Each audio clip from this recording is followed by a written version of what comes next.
새벽에 이제 아모스서 말씀을 우리가 함께 묵상하게 되었습니다. 이제 아모스서 말씀은요, 하나님께 예배하지 않는 북이스라엘 백성들을 향한 하나님의 진노의 메시지, 하나님의 말씀입니다. 북이스라엘은 사실 정치, 경제, 사회, 문화, 경제가 엄청나게 발전했었던 제2의 부흥기에 있었던 여로보암 2세 때 일어났던 일입니다. 그러니까 경제가 부흥하고 더 정치적으로 안정되고 또 많은 사람들이 그렇게 좋은 시절에는 오히려 항상 역사를 보면 이제 하나님께 예배드리는 사람이 많지 않아요. 그렇죠? 우리 한국 경제도 그러잖아요.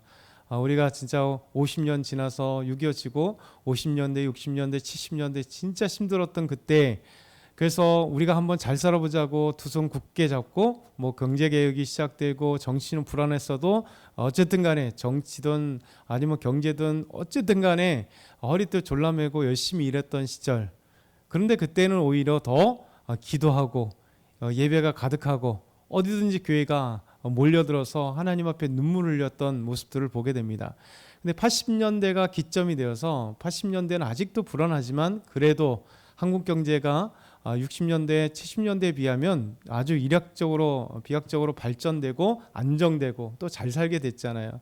그러니까 80년대 기점으로 해서 서서히 교회들마다 풍요를 누리기 시작을 하고 90년대가 되니까 이제 90년대 완전히 80년대와 90년대가 어떤 문화도 달라지고 세대도 달라지고 경제도 달라지고 생각들이 달라져서 교회가 점점 휘청휘청 했잖아요.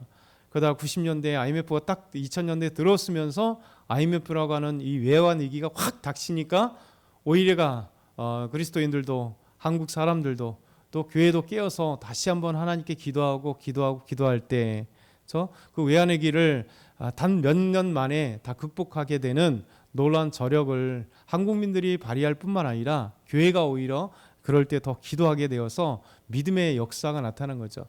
그러니까 참 사람들은 이게 잘 살고 뭔가 이렇게 부유하고 안정되면 거기에 빠지게 되어서 더 하나님을 찾는 게 안 되는 것 같아요. 예전 미국도 9.11 사태가 일어났을 때 쌍둥이 빌딩이 비행기 테러에 의해서 무너졌을 때 그 해와 그 다음 해에 미국 자체에서도 엄청난 부흥의 불길이 일어났습니다. 이건 안 돼라고 생각하면서 교회들마다 다시 깨어서 기도하고 안 믿었던 사람들이 다시 교회에 엄청나게 제2의 부흥기. 그러니까 항상 어려울 때 오히려 하나님을 더 찾게 되고 기도하게 되고 하나님의 역사를 간구하게 되는데 사람의 습성은 편하고 편할 때 이렇게 자꾸만 주님을 떠나가게 되고 더 나아가서 북이스라엘은 항상 범죄의 속을 곧 우상 숭배하면서 하나님을 떠나갔던 이 모습들을 보게 됩니다. 그래서 사실 심판을 보게 되면 심판은 무서운 거지만 또 한면에서는 하나님의 놀라운 속성을 보게 돼요. 하나님은 누구신가? 하나님은 악을 미워하시고 선을 기뻐하신다. 하나님은 공의의 하나님이시다. 그래서 하나님이 기뻐하는 마음은 하나님의 말씀 가운데 하나님께 참되게 예배드릴 뿐만 아니라 예배자들이 하나님의 선, 하나님의 정의, 하나님의 사랑 가운데 아름답게 살아가는 것이 하나님이 가장 기뻐하신다. 그러면서 동시에 악은 형통한 것 같이 보이지만 반드시 때가 되면 악에 대해서 하나님은 심판하신다. 그러니까 하나님은 직접 하늘에서 불을 내리거나 번개를 쳐서 심판하는 게 아니잖아요. 하나님은 자연스럽게 이 세상의 모든 사법체계나 여러 가지를 통해서 자연스럽게 세상의 법에 저촉을 해도 그 법에 대한 대가를 받는 거고, 더 나아가서 세상의 법을 피해간다 할지라도 이제 마지막 하나님 앞에서는 이 세상에서도 하나님이 다양한 방법으로 하나님께서 그의 죄에 대한 대가를 또 주시지만 또 영원한 천국에서도 그때는 완전하게 주시는 하나님. 그래서 심판은 하나님의 속성을 보게 돼요. 그러면서 하나님은 결코 죄에 대해서 간과하지 않으신다. 이 세상에도 우리가 절망할 즈음에 하나님께서 심판하시는 모습을 세상의 여러 분위기를 이끌어가면서 또 심판하신다는 생각이 듭니다. 약간 개인적인 생각이지만 며칠 전에도 그런 생각을 했어요. 우리나라 계엄이라고 하는 이 엄청난 사태를 통해서 지금 제 혼란에 빠져 있고 정치도 그렇고 사회도 그렇고 대외적으로 우리나라가 경제적으로 엄청나게 지금 수렁에 빠져 있고 심각한 위기에 빠져 있게 되잖아요. 그런데 이제 개인적으로 이렇게 생각해 보면서 이 대상자들이 이태원 참사라고 하는 분명히 원인은 어찌됐든 간에 그 결과가 정말 많은 희생자가 났는데 그 희생자가 난 사람들 중에 책 있는 사람들이 한 사람도 제대로 책임을 받지 않았을 때, 그러니까 온 국민들이 정말 분노했고 어떻게 저렇게 책임지지 않는가라고 하는 부분에서 참 많은 부분이 지나가고 오히려 그 책임있는 대상자들은 더 떳떳한 것처럼 막 나와서 국회에 나와서 오히려 더 자기들이 어떤 항변하고 자기들이 죄가 없다라고 얘기하는 그런 모습들을 보면서 국민들은 계속해서 분노를 했거든요.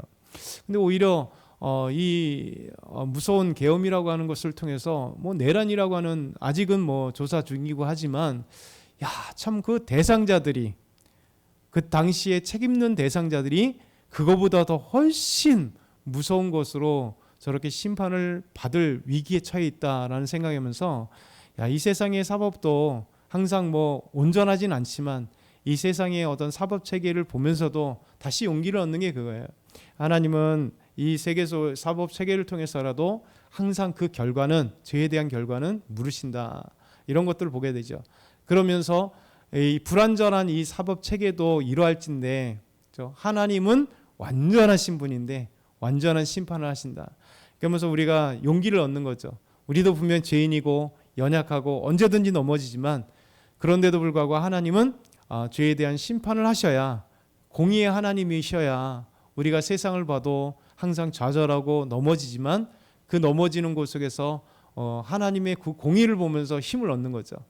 그런데 공의만 있는 게 아니라 놀라운 사랑이 함께 양팔 저울처럼 동일하게 사랑의 하나님인 동시에 공의의 하나님이요 공의의 하나님인 동시에 사랑의 하나님이기 때문에 우리가 살아갈 수 있다라는 것을 경험하게 됩니다. 오늘 말씀 보면 아모스라는 한 인물을 통해서 하나님께서 이 심판의 메시지, 북이스라엘에, 특별히 오늘 아모스 1장에는 북이스라엘을 심판하기 전에 열국에 대한 심판을 메시지를 보내는데 그 메시지를 전한 사람이 아모스라는 사람이에요. 아모스. 1절을 보면 아모스에 대해서 설명하죠. 아모스가 언제 때의 사람인가, 그가 누구인가 짤막하게 정보를 제공합니다. 우리 1절 한번 같이 읽겠습니다.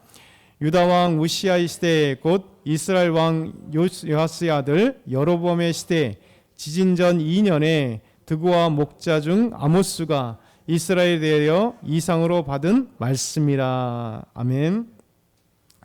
아모스는 누구인가? 남유다 사람이에요. 남유다 사람.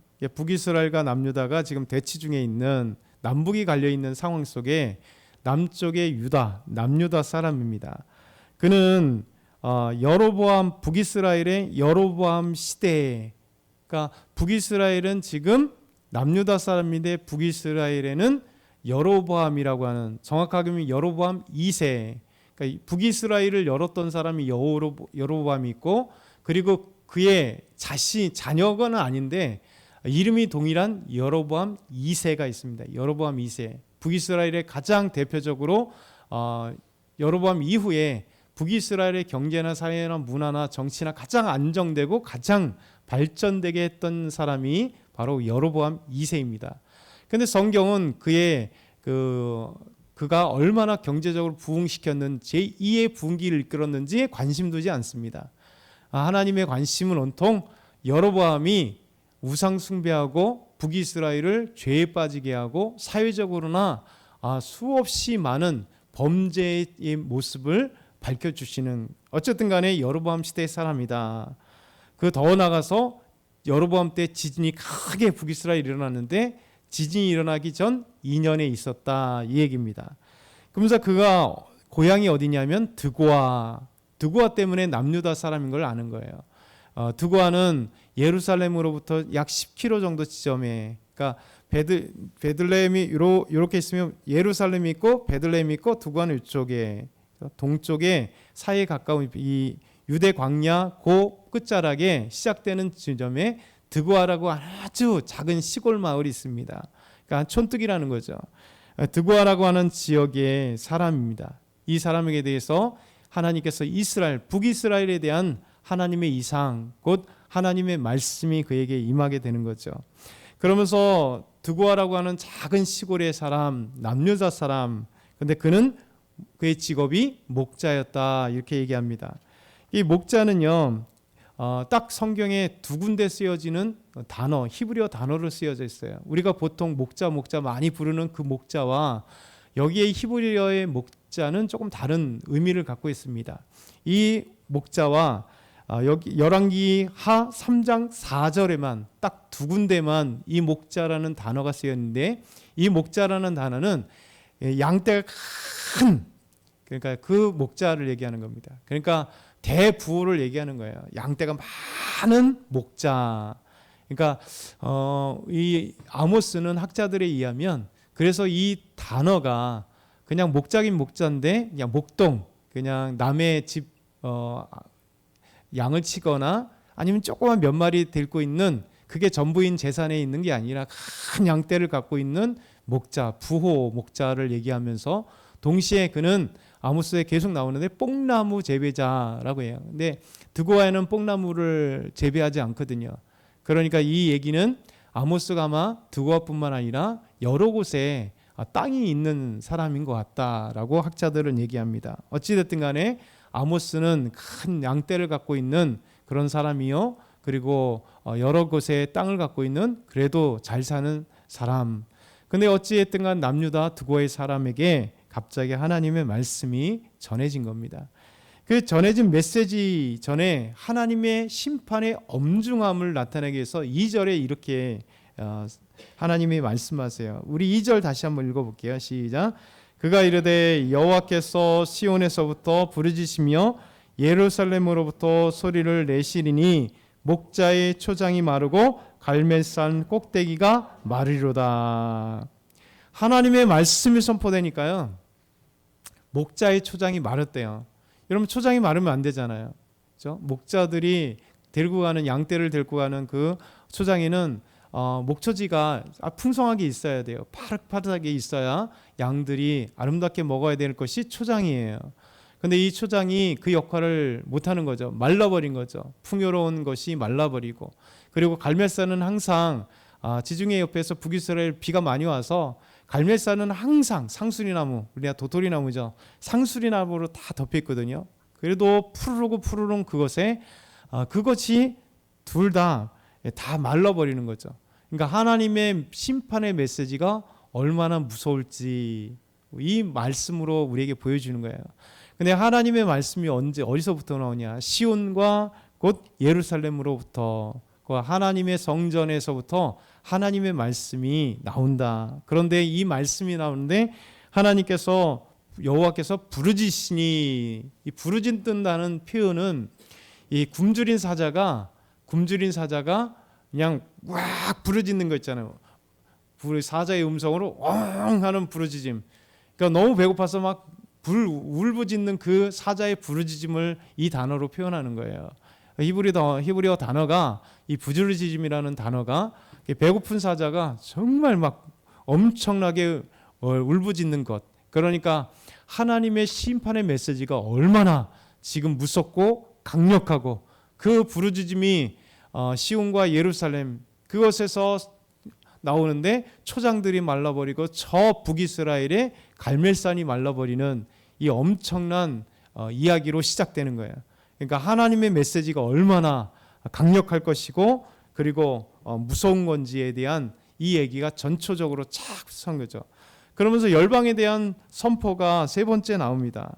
북이스라엘의 메시지를 선포하기 전에 이제 열방에 대한 심판의 메시지가 나오는데, 그 죄들이 압축을 하게 되면 그 원인은요, 사람들을 압제하고 자기 주변이나 이웃 나라에 대해서 압제하고 사람에 대해서 함부로 할 때, 그렇죠? 사람들에게 상처를 주고 압제하고 죽이고 그 다음에 포로로 끌어가고 그리고 팔아버리고 이런 무서운 범죄를 지었을 때, 사람에게 대한 죄로 인해서 하나님이 물으시고 그들을 멸망시키시고 그들을 오히려 사로잡히게 하게 하시는 놀라운 얘기가 나옵니다.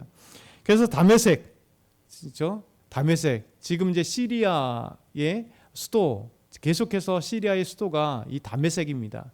그러니까 다메스커스라고 하는데, 다마스커스가 요즘에 계속 나오고, 시리아가 얼마 전에 이제 이 반정부, 이게 이 반세력들이 결국 다마스커스를 정복해서 43년 만에, 48년인가 43년 만에 독재를 이제 무너뜨렸다, 이렇게 나오게 되는데요. 시리아가 지금까지도 계속 내란에 시달렸지만, 그래도 이 시리아는, 이 아람은 고대로부터 아주 그래도 부강한 나라고, 북이스라엘과 항상 대치되어서 이 싸운 나라가 이 아람.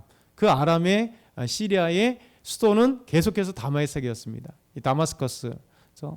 다메섹 많이 들어본 거잖아요. 구약에도 다메섹 많이 들어봤지만, 사울이 다메섹에서 부활하신 예수님을 만났던 이것이 다마스커스입니다. 근데 다메섹의 서너 가지 죄가 뭐냐면, 3절에 보면 그들이 철 타작기로 타작하듯이 길르앗을 압박했어요. 그래서 얼마나 사람들을 압박하고 괴롭히고 죽이고 했냐면, 철 타작기, 옛날에 그 타작 아시죠? 부르륵 이렇게 돌면 드륵드륵 우리나라 옛날 풍 이렇게 돌아가면서 하는 것처럼, 그런 타작기들은 이제 곡식을 터는 거잖아요. 예전에는 이 곡식을 이렇게 막 떨었는데, 거기에 나무에다가 철을 조금씩 박아서, 아니면 돌멩이를 박아서, 그래서 이제 이스라엘 쪽에 이 고대 근동에는 그렇게 털었거든요. 막 바닥에다 털면, 그래서 철타작기라고 얘기하는 겁니다. 나무에다가 전체 철은 그렇게 없기 때문에 조금 이렇게 철을 조금씩 박아서 막 이렇게 밀을 터는 것처럼, 그러니까 철타작기로 밀을 탁 그럼 팍팍 터지듯이 그렇게 사람들을, 이 다메섹 사람들이 길앗 사람들을 그렇게 괴롭히고 못되게 하고 죽이고, 엄청난 그것 때문에 결국 4, 5절 보면 하사엘의 집 베나델의 궁궐들, 이 빗장들을 다 꺾고 그들의 귤을 꺾고 이 왕을 꺾고 그들을 심판하겠다 말씀하세요. 그리고 6절과 7절 보면 가사의 서너 가지 죄로 인하여서, 이 서너 가지 죄는 관용어구입니다. 세 가지 또는 네 가지. 세 가지면 세 가지고 네 가지면 네 가지지. 우리도 보통 이제 서너 가지 이렇게 얘기하죠. 한두 가지 이렇게 얘기하잖아요. 우리나라의 정서와 비슷해요. 이스라엘도 구약에 보면 서너 가지 죄로 인하여 이렇게 표현하거든요. 이게 관용구입니다. 서너 가지 죄로 인하여서 결국 그들이 모든 사로잡은 자를 끌어 에돔에 넘겼다. 포로로 가서 노예로 팔아버렸다는 거죠. 그리고 두로에도 9절부터 10절에 보면 서너 가지 죄는데, 그 형제들의 계약을 기억하지 아니하고 모든 사로잡은 자를 에돔에 넘겼다. 또 이들도 포로로 끌려가고 매매한 거죠. 노예로 팔아버렸다는 거죠. 사람을 향해서 괴롭히고 압제하고 노예로 삼고, 더 나아가서는 암몬의 서너 가지, 그 중에 뭐냐면 얼마나 무서운지, 그들을 사로잡는데 길르앗의 아이 벤 여인들의 배를 갈랐습니다. 무섭잖아요. 산모의 배를 갈라서 아기를 꺼내는, 산모도 죽고 아기도 죽는 이 무서운 범죄들. 근데 결국은 하나님께서 이 모든 것을 심판하신다. 이 열방의 심판을 딱 선포하면서 북이스라엘의 메시지가 얼마나 무서울지, 이 사랑의 메시지예요. 사실은 심판은 한다는 것은 하나님의 사랑이 전제되어 있는 메시지거든요. 그래서 오늘 이 말씀을 우리가 보면서 우리는 두 가지를 꼭 기억하는 거죠. 하나님은 반드시 죄에 대해서 싫어하시면서 심판하신다. 결과를 물으실 것이다. 공의의 하나님이시다. 동시에 이 메시지를 보면서 우리에게 희열을 느끼는 거죠. 반대로 얘기하면 우리는 희망을 얻고 감사하고, 이 세상에 아무리 악하고 세상이 아무리 선함이 없다 할지라도 하나님은 그 선함을 이 땅에 공의를 베푸고 선함을 베푸시고, 그리고 악한 자들을 반드시 심판하심으로써 선이 이기게 하시고 하나님의 공의가 이기게 하신다라고 하는 놀라운 하나님의 손길을 우리가 발견하는 거죠. 저와 여러분이 오늘도 이 말씀을 기억하면서 하나님께 나아가는 저와 여러분 다 되게 소망합니다.